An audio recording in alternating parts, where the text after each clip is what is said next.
2,000 jobs depend on a stable trading relationship with our northern neighbor.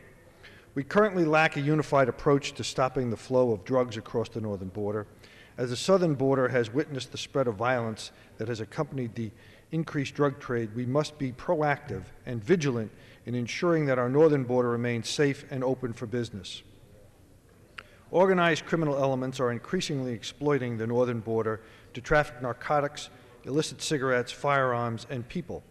According to the 2010 National Drug Threat Assessment, the amount of ecstasy seized at or between northern border ports of entry increased 594% from 2004 to 2009.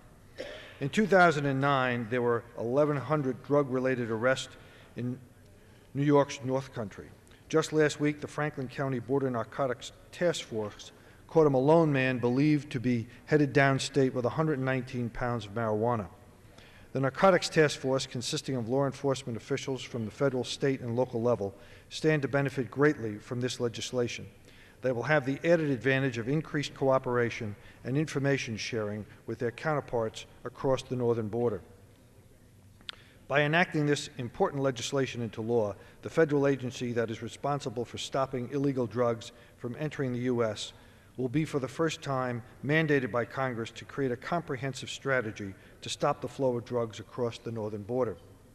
By coordinating the efforts of federal, state, and local officials responsible for the safety of our communities, the Northern Border Counternarcotics Strategy Act will help ensure that law enforcement has the tools and information they need to keep the drug trade out of the northern border communities.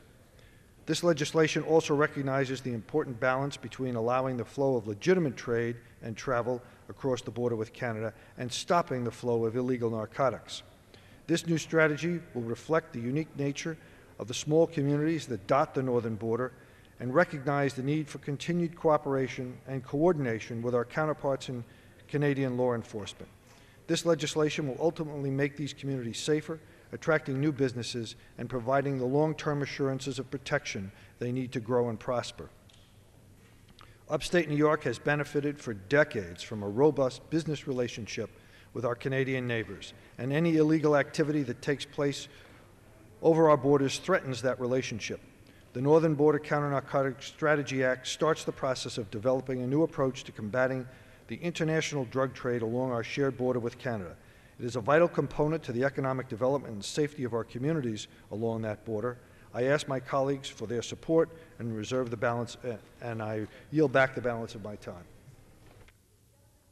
The gentleman yields back. All time for debate having expired, the question is, will the House suspend the rules and concur in the Senate amendment to H.R.